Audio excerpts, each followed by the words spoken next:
webinar. You have entered as an All right, welcome to our 45th episode of Business Unusual. I am very excited to welcome you today. My name is Brendan Filbert. I am managing partner with SalesWorks, and my job all day, every day is helping professionals and individuals find their next opportunity, whether it's their perfect client, whether it's a freelance engagement, or whether it's their next opportunity for employment. So that's the perspective that I bring to everything, and I'm delighted to introduce you to my partner, Chris Motley. Hey everybody, my name is Chris Motley. I'm the owner of Motley Creations, where we make you look good. Motley Creations does managed marketing services. So what does that mean? We help small and medium-sized businesses with big goals. We help them find the right size solutions to execute on their marketing strategy and develop the brand image they need to have to be successful. And I would love to introduce my co-hosts, or our co-hosts this morning, our speakers. We've got two professionals that I am delighted to share their knowledge and expertise with you. Now, Tom, I'm going to start with him and give you just a little bit of background. I'll give them the opportunity to brag on themselves a little bit, but I know that they're probably not going to brag quite as much as I will, because I've seen them in action. And Tom's area of expertise is he works with professionals that are transitioning in life and career. And the expertise that he brings is on securing that first engagement and making the right decisions. And then also on helping you recognize when there's something else that is missing in your career. And how do you help identify what the steps are that you need to be taking, particularly around, and it's around the topic of financial management. But it's a case of we set life goals, we don't set financial goals. And he helps make sure that the financial goals are going to help you accomplish those life goals that we have. And then Debbie, I just absolutely love bragging on. And her area of expertise is on tax planning and guidance. And Debbie has actually introduced me to a couple of different organizations that I have been a part of from the product side, not necessarily from the reseller side, but they've been absolutely phenomenal. We have them in our lives every day, and they make us healthier and happier. So it's a case of I am a partaker of MLMs, and I don't know if it's even an MLM. She'll correct us on all the terminology, but it's one of those cases of there's a lot of different reasons why you might get involved. And she is a phenomenal resource to help you with identifying which ones make sense, what's legit, and then what are the right strategies that you need to do in order to make sure that you're making the most of the tax benefits that are a part of having these as well. So Tom, can I have you do just a really quick 30-second commercial, and then I'll have the same for Debbie, and then we'll go to the presentation. Yes, Tom Cavalieri here. Yes, I'm owner of Tall Oaks Advisors here in Overland Park, Kansas. Just like Brendan said, I work with individuals transitioning from one career to another career, or as we're going to talk about today, other types of income sources, and helping them, grow their net worth for retirement and making retirement better. Fantastic. Debbie. Well, I've been doing taxes for 40 years, a little over 40. Started when I was like 5. And you were 3. Yeah, and I specialize in home businesses, small corporations. That's my market. That's what I take multiple classes for every year, so I can keep up on all the creative ways to save money.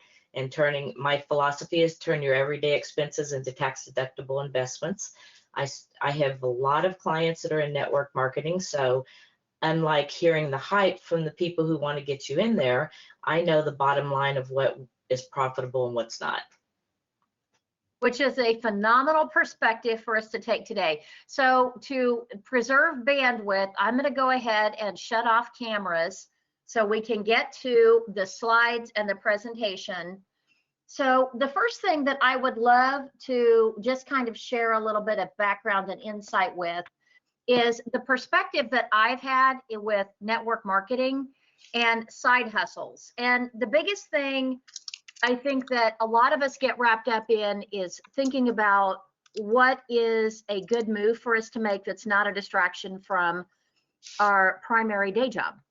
Because I know it's a case of when you start getting fragmented with what you do and you go two different directions, you tend to not do any of them very well. What I will share though is that my husband and I have had a small business since 2000, and we breed and raise and sell warm blood horses. And they're pretty phenomenal creatures, and Debbie has been just the best resource in terms of helping us make sure that what is often perceived as a hobby is actually treated as a business and viewed as a business by the IRS. And that's going to be one of the points that I will ask her to expand on as we dive into this. So one of the primary benefits that I found to having the additional revenue in has been whenever one thing has been slow, the other has not been.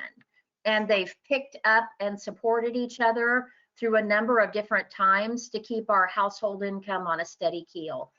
And what I'd love for Debbie and Tom to share with you today, yes, we're going to talk about MLMs and direct sales companies, consumer direct sales. There's a lot of different terms around it, and you're going to understand what some of those differences are. The biggest thing I want you to recognize is that we're all looking for stability, and there are a lot of different avenues that you can leverage in order to find that. So our target audience for today, who we most want to serve, when Chris and I invited Debbie and Tom to present, we're looking for people that may be starting their brand new business, because baby businesses don't always pay really well. And I don't know about you, but I kind of worked for, I would have really appreciated a $15 an hour minimum wage when I first started my business. And I was well beyond that for my first year, or well under that, my first year in business. And it was a little bit of a challenge. So having the horses to kind of offset that really helped a lot.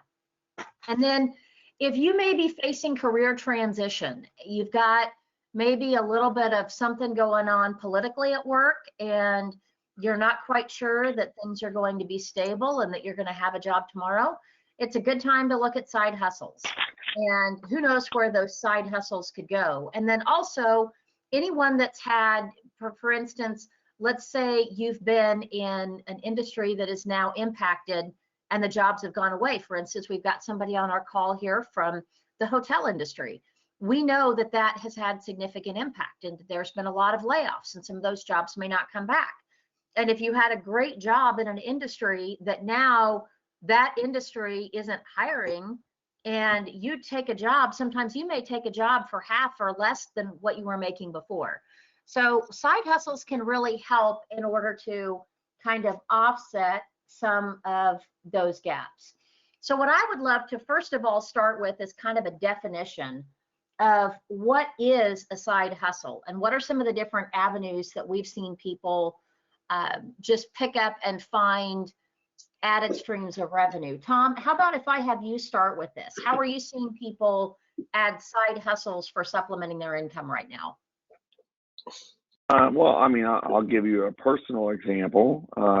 My wife was a school teacher, and went back after our kids got a little older, went back to teach school, and it just didn't work. Her mom got sick and couldn't take care of her mother and work at the same time. So what she did is, she's not a great salesperson, but what she did is she became an Instagram influencer. And what's nice about that is she just talks about stuff that she uses in her everyday life. And then people click on the link and buy it through, Target or whatever store out there that sells that item. And then she gets paid a commission. So that actually is something she really enjoys doing, sharing knowledge and stuff. And she makes some money on doing it also. So that's one. Paid to shop for a living. Yes. So she gets paid for just using the things that she uses on a daily basis or enjoys, makeup or clothes or home decor or cooking now. And I've benefited a lot because we're getting recipes and things that we never knew about. So it's kind of nice. But there's a lot of people out there doing other things. Like an example is real estate. People are investing in real estate to produce other type of income. Some people are selling on Amazon. Some people are being a consultant on the part-time.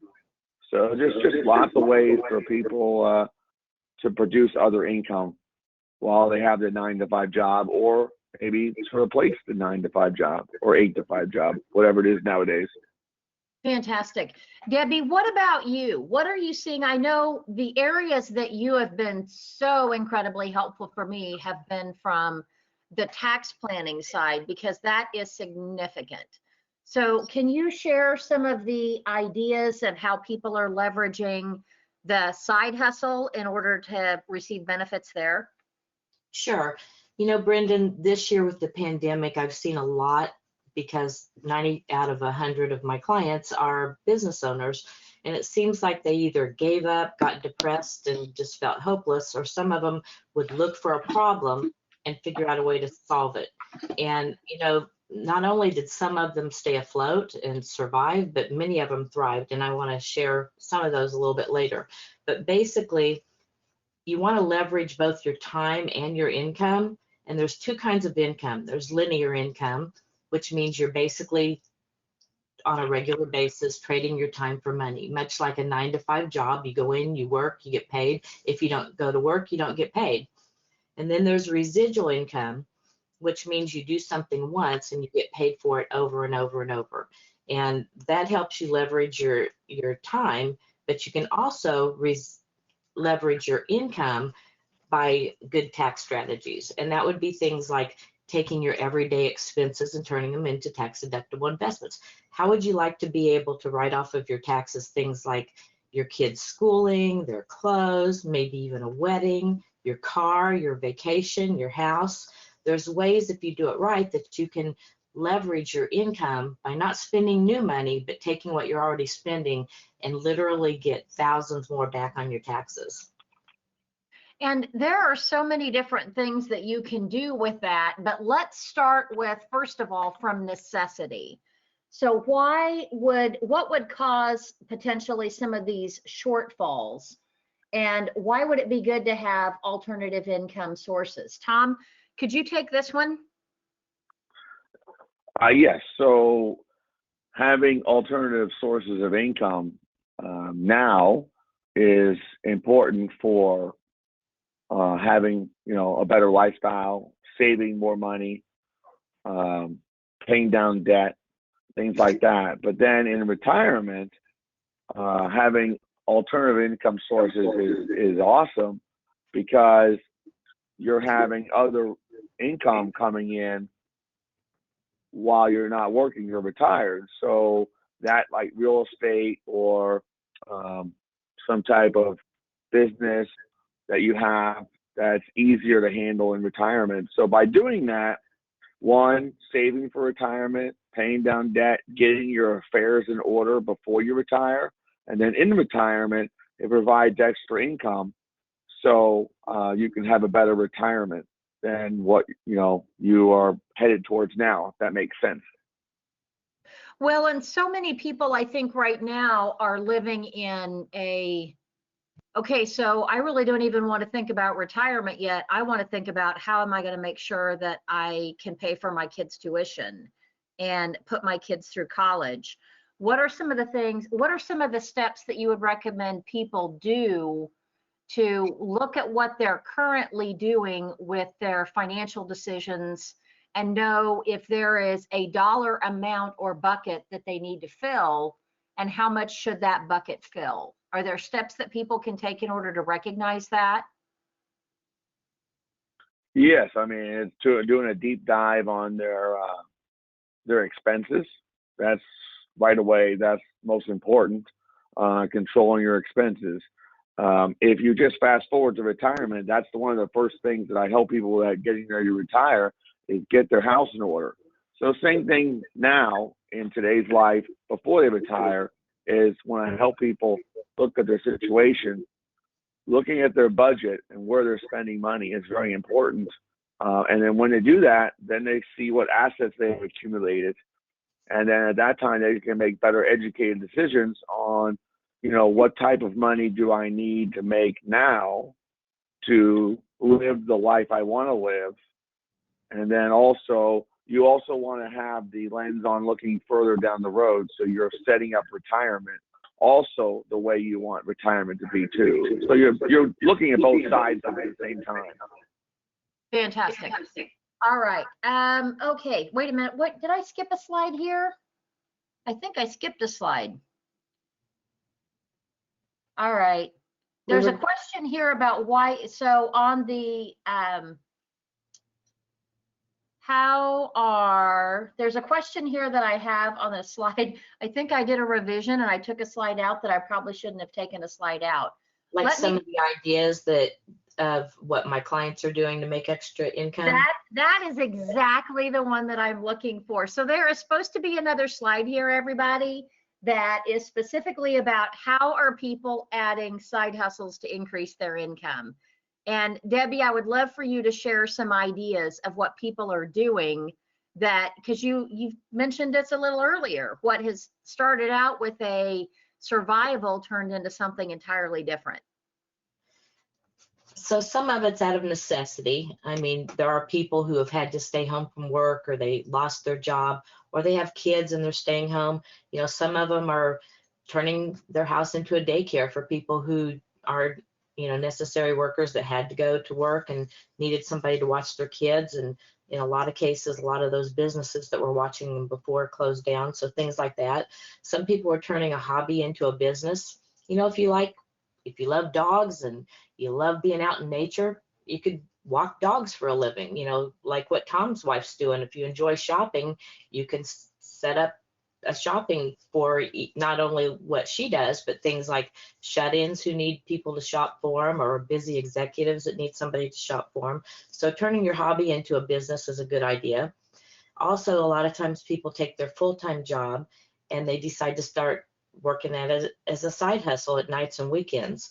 And both of those two aspects really have some cautions I would put out there as for tax purposes. I'm not going to go into them now, but if you decide to do either one of those, there are definitely some cautions that you need to take into advice when you're looking at that. The other one, though, is really exciting to me. That's starting a new business, either working with an established business or taking your dream and idea and just starting from scratch. And it's just limitless what you can do there. Where you have a cap on your income at work, you have no cap, just however much you're willing to work. And a lot of times you can take something that you really enjoy and start working with that and be very profitable. Yeah. Also, I think you talk about the trade business, like what Debbie just talked about, working for a trade and working for somebody else. There is, a cap on what you make. And there's some people over the last 12 months that have taken the trade and started their own business inside that trade. So we've heard that with contractors. I've got all kinds of friends that are kind of they were very handy with doing stuff around the house, that they've kind of picked up another truck and a shingle. And I've actually got a really good friend that started a landscaping business from doing that. And he used to sell cars, and he just decided he got tired of working inside. So he was going to go start his own thing. And it's funny, he tells me he's making 3 times as much as he was making selling cars, with a third of the headaches, and he gets to work his own hours now. So there are so many different avenues that you can look at this. Okay, now what I would like to shift gears to is let's dig into some very specific definitions. And the thing about MLMs, and this is the multi-level marketing and network marketing, and there's so many of these different things that have gotten a bad rap. And I do want to recognize that there are some that are just nothing more than a very savvy marketer's approach to getting into your friends and family database. And then they mine your friends and family database, and then they vanish once they've exhausted all the opportunities there.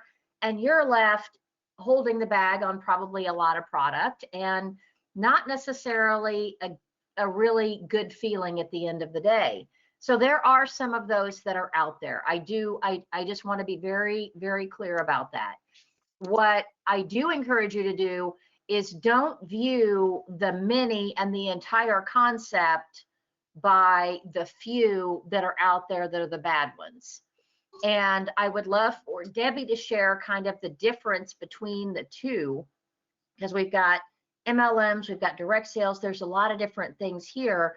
I want you to leave here today with an understanding of what they are, so that you're educated from that perspective and you can then make better choices moving forward on what's right for you. So Debbie, can you run with this for a minute?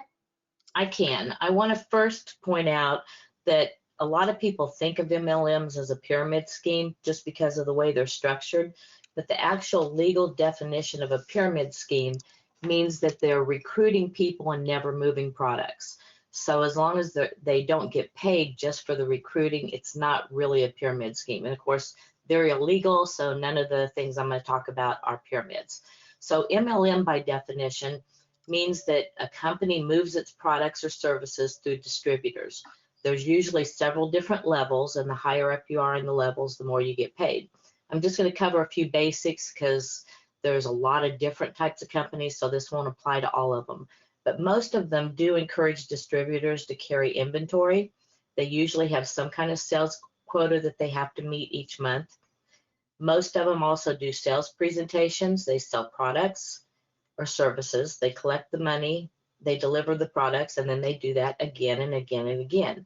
This part of it is still kind of like linear income because you're trading your time for money, but there's also a residual side of that where they can recruit other distributors who do the same thing, and then they can get override checks from their downline. Fantastic. Most MLM companies have a low reorder rate and a high attrition. The reason that this is a problem is because if you're constantly replacing all the people that drop out every month, it's really hard to build on that. And basically an MLM distributor can sell products online, in person, or at a storefront. And if somebody really enjoys getting out, selling products, meeting people, doing all the administrative stuff that's involved in that, then this might be the right thing for them. I have clients that do really good in MLM companies. One of them in particular decided to take the products that her MLM company was selling and open up a snack bar and a smoothie bar. And so not only did she use the products in the storefront, but she also sold the products to people to make them at home. That was a pretty good idea, but honestly, the truth of the matter is when I'm working taxes, MLM could stand for most lose money because a lot of people do lose money in MLM companies, but the point is you want to look for the red flags that we're going to talk about later because those are the ones that most people lose money in. Okay. All right. So now let's get clear about what are the differences between MLMs and direct marketing companies. Okay. The term consumer direct marketing means that you set up a wholesale account for other customers who want to save money on their monthly purchases. The business model resembles more like, Sam's Club or Costco, but there's a couple added benefits. One is the customers can save 30 to 50% off everything they buy. And the biggest added benefit is they actually can earn residual income off of setting up these accounts for people where they're paying wholesale and then they get paid month after month, year after year when the people buy. So that's basically the definition of it. During the pandemic, one consumer direct marketing company I know of had 186,000 orders in 4 days at the end of March. And in 1 month, they added 106,000 new customers, and 97% of them are reordering every month. Now, that's really some amazing statistics. Really Well, impressive. And I know that we often see, I remember with one of the last financial crashes we had in 2008, that it was pointed out to me at that point in time that the only entirely recession-proof industry was cosmetics. And it said that there were several others, I'm sure, but they just basically shared that it doesn't matter what the economy's doing, we are going to buy our stuff. And there are certain products that just continue being sold no matter what. And it was funny because I know I have several friends that are doing Mary Kay and Arbonne, and their businesses have always remained consistent when they've worked them consistently. So it's been really interesting to watch and see how some of these are truly, these are products that you're going to use every single day. So why not figure out how to turn them into income sources? Right. And there's a lot of differences between MLMs and consumer direct marketing, and I just want to bring out a few of them. With consumer direct marketing, you're not a distributor. In fact, they generally discourage or prohibit inventory and resale, and your customers pay the same price that you pay, so that's different.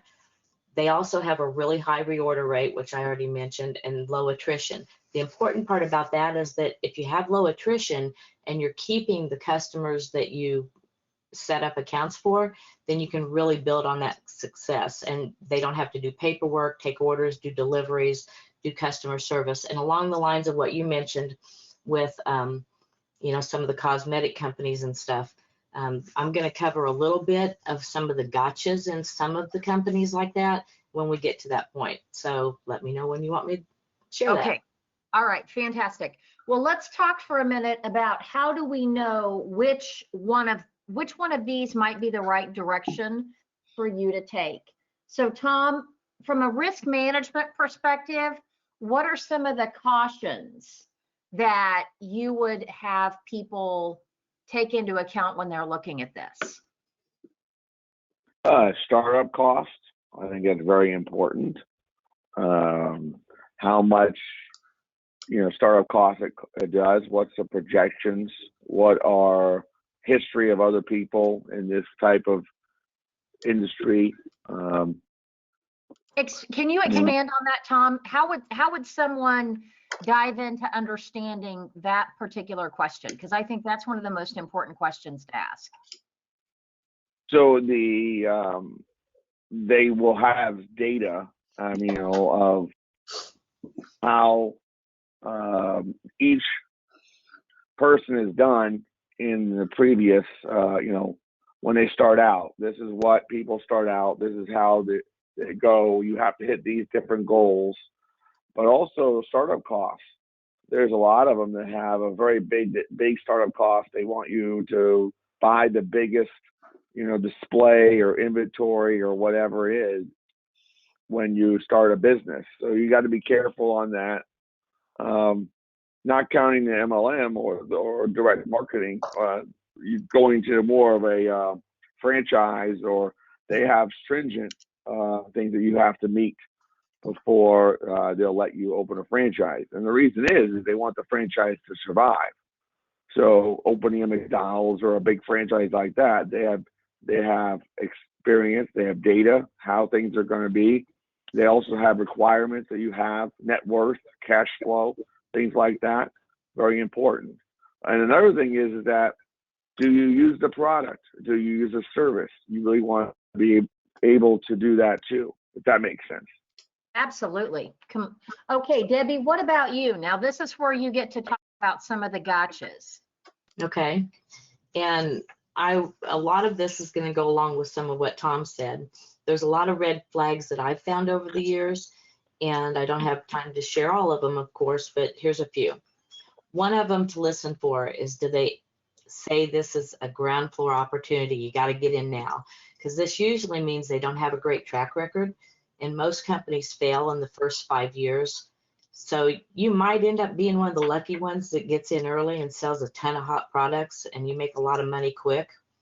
But often, as we've kind of talked about before, it's at the expense of your friends and family that you recruit. And, you can become a member of what I like to call the NFL club, no friends left. And you might find the perfect stable business later, but they're not likely to listen to you if you got them into something where they lost a lot of money. The other thing is, another real red flag is if they say they have breakaways. They don't often call them that. They might call them roll-ups. This is really important because it should be called takeaways. What it really means is that if you don't maintain a certain volume every month, and you've worked hard in this business to bring people into it, But let's say something happens, and I've had this happen with many of my clients. If you don't maintain your quota, you lose your customers that you've brought into the company, and they roll up to somebody else who's maintaining that volume. I've seen this happen with people that have gotten cancer. I've seen it with people who have kids that have gotten sick or other family members, and they just can't maintain that volume for a while. And that's a really bad thing, because you're the one that brought that customer into the company. You're the one that's bringing that volume in, and they shouldn't be taking those away from you. Another one is called volume line. And what that means is that you can check the last day of the month and see what your volume is, and then you can purchase more products to raise your commissions.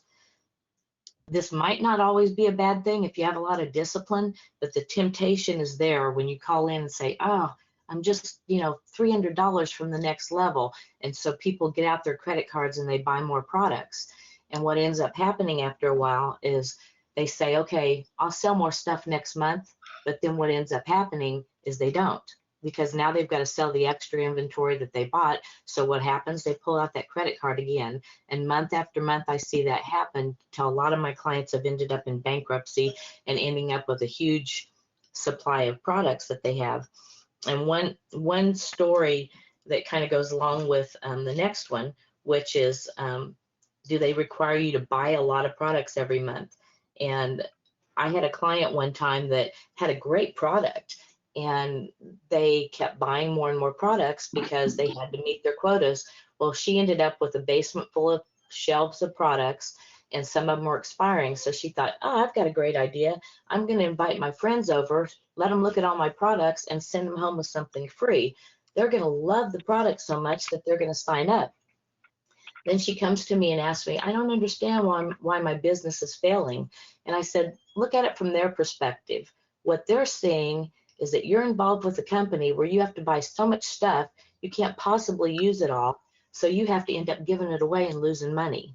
And, that's a good lesson, because you've got to think about what are your prospects or your potential clients seeing, by the way you're marketing.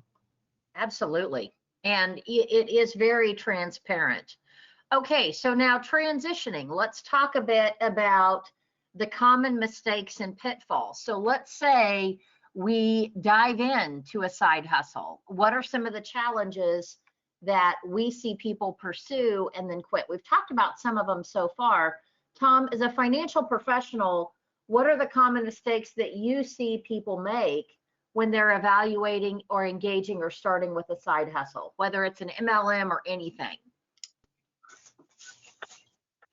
Well, the one would be is it's overwhelming, more than they expected, or people are pressuring them to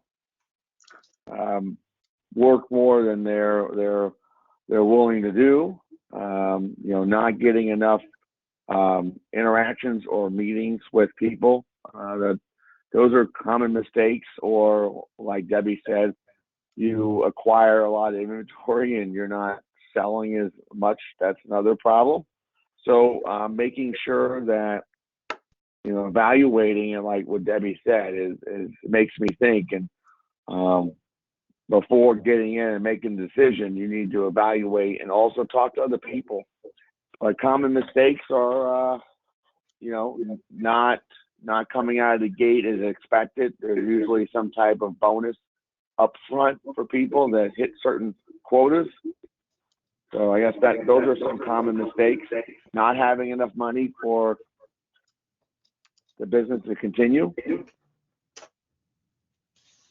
Well, and I remember, so there was actually one that I dove into, gosh, I guess it's probably been 15 years ago, and it was candles and home shows. And they laid out the Quick Start program, and this is to your point, Tom. They laid out a Quick Start program and said within your first 30 days, you need to have like 2 or 3 shows a week.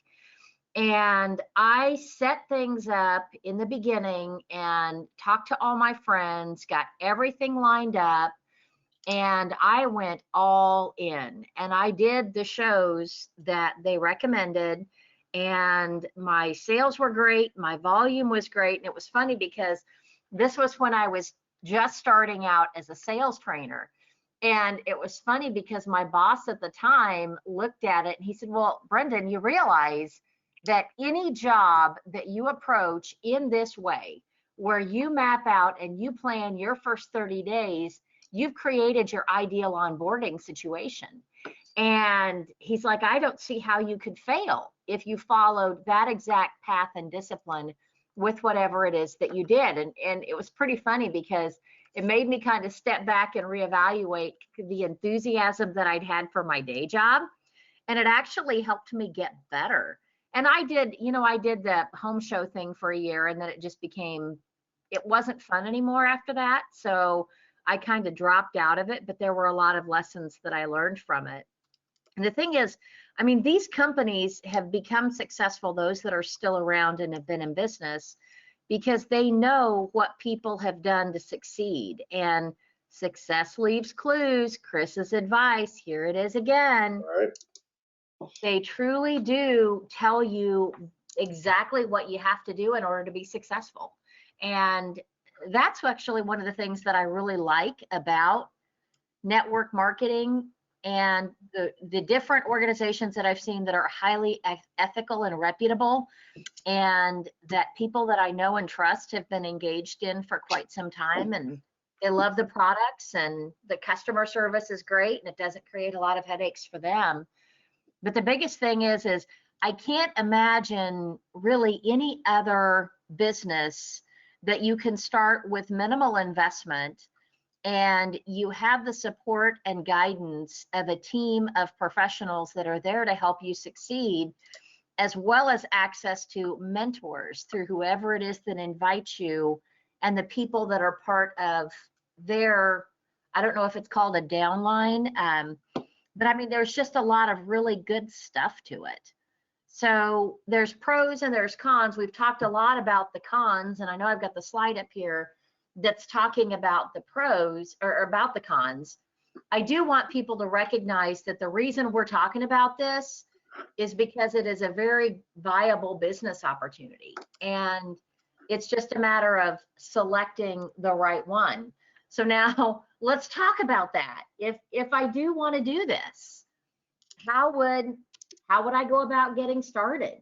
So actually, Debbie, let me have you dive in, because we did actually have a question here related to tax and the benefits of it. Okay, do you want to share the question?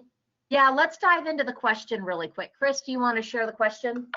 Sure. The question is, where is the best place to go to find out how taxes for a small business work, and what's the best way to do write-offs? Which is kind of, I don't know if we can cover all that here, but maybe you can give them an idea of where to start. Well, I'm going to start by saying to talk to a professional, because after 40 years of taxes, I still take over 100 credit hours a year just to keep up.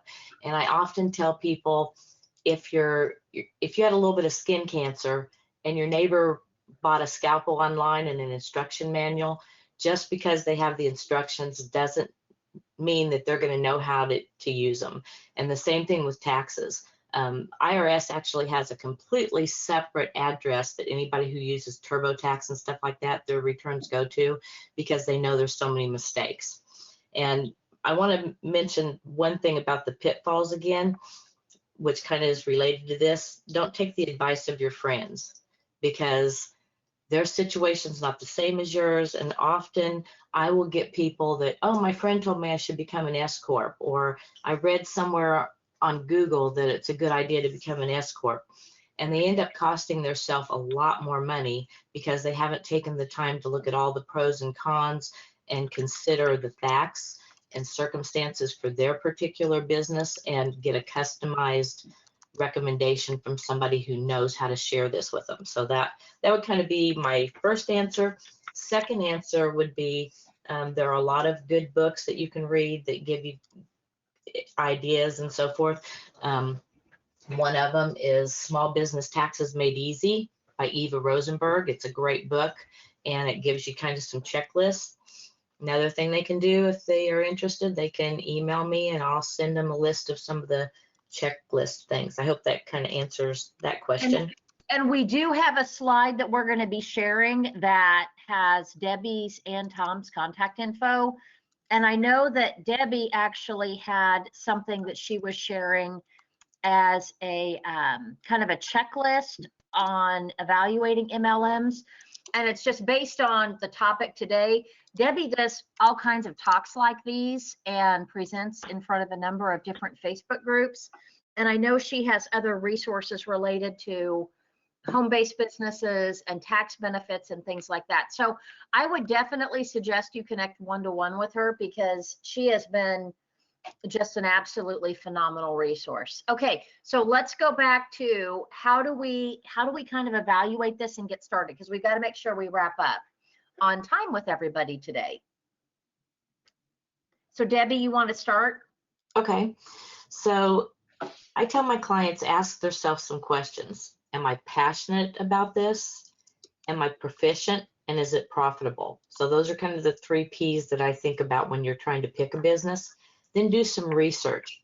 Find out who your competitors are, because there's thousands of new businesses starting every day. And you need to find some way that you can stand out and be unique from the other businesses. Ask around, see if there's a demand for what you're offering. Is it something that people really need? A lot of the MLM companies come out with this great juice or, some flagship product that people, has a lot of hype behind it, and people use it for a little while and then they quit. So is it something that everybody needs, that they're going to use on a regular basis over and over, so that you can create the residual income? And of course, as a tax professional, again, I think the most important thing is to contact a professional who can work with you and help you with forming your business, choosing the right entity, help you set up a good business plan, because that's one of the things that's really important to IRS, teaching you how to use the tax laws to your benefit. And another thing would be staying connected with a group like Brendan and Chris's group here, because you're going to learn so much about marketing your business. And I usually tell people, just remember, you want a business that can last a lifetime, and long-term consistency always beats short-term intensity. And with the right coaching, your side hustle can turn into something that creates the freedom that you can live life on your terms and create a better tomorrow. And you just want to do your research before you get started, and then just jump into it. Another thing I'd say too is set some boundaries. You want to have some boundaries as far as, when am I going to do business and when am I going to have family time? Because it's real easy to just jump in and end up getting burnt out and then you quit. So again, I would say long-term consistency is better than short-term intensity. Absolutely. It's all about baby steps. And what I would absolutely love to do, I have one of our participants today has built a very successful business that is creating some pretty significant opportunities in her career. I'd love for her to share a little bit about what advice would she have from being someone that is in the midst of it and been doing it now for a couple years. Brenda, would you come on and just share a little bit of your experience? Hey, Brendan, this is Brenda. I know Yes. that's confusing for the listener, Brendan and Brenda, but thanks for asking. Yeah, so I've been in that business for a little over 3 years with a company that's been around for 18 years called Send Out Cards. And what I have found, it's simple, but it's hard work. And it takes intention and focus, and I have to apply the same principles in how I would build my brick and mortar business, just like I'm building my side business. So you still have to have plans, and like's already been talked about this morning, plans and goals. And I think it's so critical to take advantage of all the training that the company provides. I think it's also critical to stay plugged in.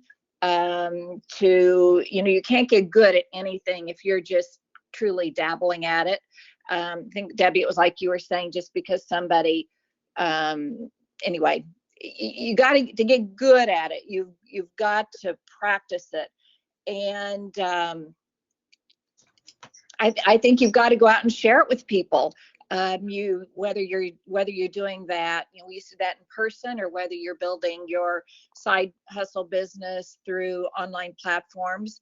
But you've got to be willing to talk about it and share it. And certainly, I'd be remiss if I didn't say you've got to develop great referral partners, which is what Brendan teaches us.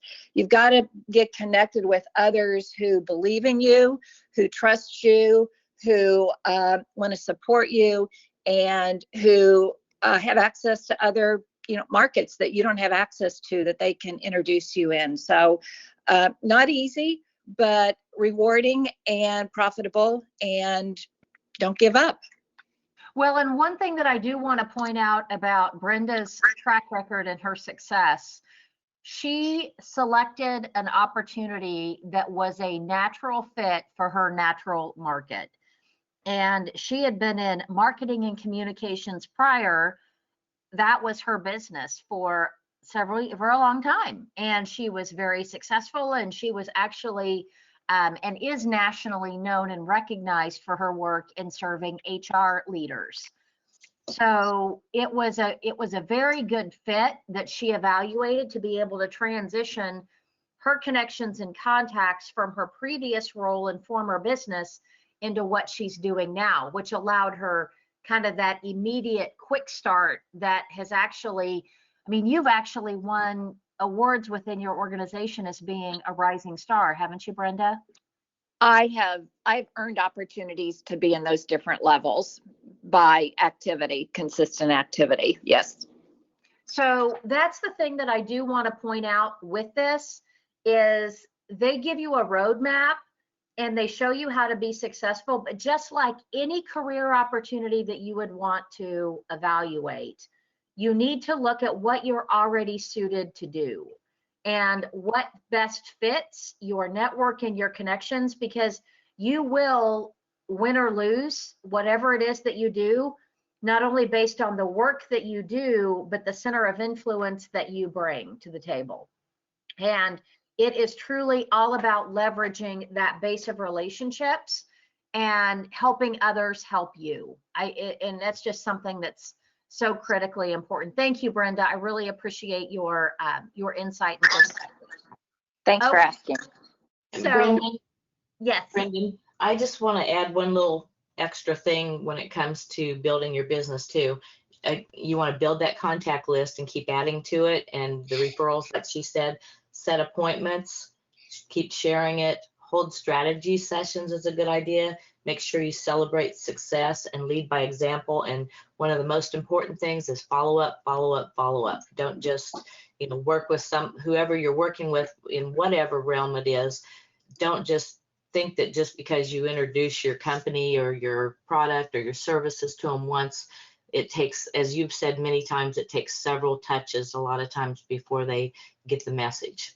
At 8 to 22, and it's a case of many people stop after 3. More than 95% of business development professionals quit after the 3rd contact, and less than 5% of businesses won after the 3rd contact, and 85% of businesses won after the 12th contact. So if you think you're being persistent and you're bugging people, you're probably just getting started. So, and now I don't want to tell you to bug people. You've got to add value, and you've got to build relationships with each one of those conversations and touch points that you have. And Brenda's system is absolutely phenomenal for doing that. So I would encourage you, if you don't know her, you should definitely connect with Brenda Perkins. You can find her on LinkedIn. She's got, and we've actually had her present. She did one of our presentations that we did on creating follow-up systems. I'm not exactly sure which BU episode it was, but it's a phenomenal system that she represents. Now, what would our group or audience need to do in order to contact either one of you to evaluate if they should start a side hustle, or which side hustle should they assess? And we've got your contact information. What's the best way for folks to follow you? Well, for me, they can email me at meticuloustax@yahoo.com. Okay, and Tom, is email the best for you? Yes, Tom at talloaksadvice.com. If you go to the next slide, I think all that information is there. So, Yep, we've got, Mhm. we do have that. Chris, what would you add to this? You've been awfully quiet and I know you're working behind the scenes. oh, I'm out of my element here on as far as the side hustle is concerned. I'm an all-in guy. So I guess my company did start up as a side hustle, and one of my things is I didn't want to get severely in debt, so what I did is I used a HELOC to buy the equipment that I needed to start up this ad agency. So and I never really got way far into debt, which was very important to me as I had a new family starting at the time and things like that. So that's about all that I could think of. And the other thing is, you know, Debbie covered it. Is I got a professional for accounting and for the legal kind of stuff, because man, that stuff can bite you in the ear if you don't Yes. if you don't take care of it, and it's going down the wrong path. It's hard to come back up from that. So Isn't that the truth? Oh my goodness. Okay. So, and one thing that we do want to make sure that we wrap up with an invitation. If you like the content that you are hearing in our weekly sessions that we're giving for free, we actually do get paid for doing this, and we really dive into it deeply with our offerings and our workshops. So if you've heard some concepts here about the how to sell and how to secure your first client, and you want to dive more deeply into a proven system and a roadmap that will show you how to create a consistent stream of steady and predictable referrals to your ideal prospects, we'd love to help with that. And we've got a workshop that teaches you how to do all that. And then I also want to make sure that I give you we've got lots of events coming up in February. I'm going to tell you that our emphasis is going to be on social media and social selling in February. So you are going to want to make sure that you come back and join us for those sessions. And then also check out some of the other workshops that are being offered by the Women's Business Center. They have just access to phenomenal resources and professionals that are incredibly beneficial for small businesses, that can help you kind of evaluate some of those decisions about structure. Although I will tell you that my advice with some of this is go to the class, learn about what's the potential, and then hire someone like a Debbie, and hire Debbie. She's phenomenal, that can really understand what your situation is. And then you've got the knowledge to be able to know what information should be shared so that you can be guided in the right direction. So there's a part of this, you want to gather the information, explore the possibilities, and then work with a professional to help you make the right decisions for you and for your business. And I want to wrap up with a thank you to Debbie and Tom for the help that you've given us this morning and the insight and guidance. You've been phenomenal. It's been a fun topic to kind of dive into. And I just want to say thanks again. Thanks for having us. Thank you very much. It was fun. And we will leave it open for just a few minutes for Q&A. And Chris, if you could shut off the recording.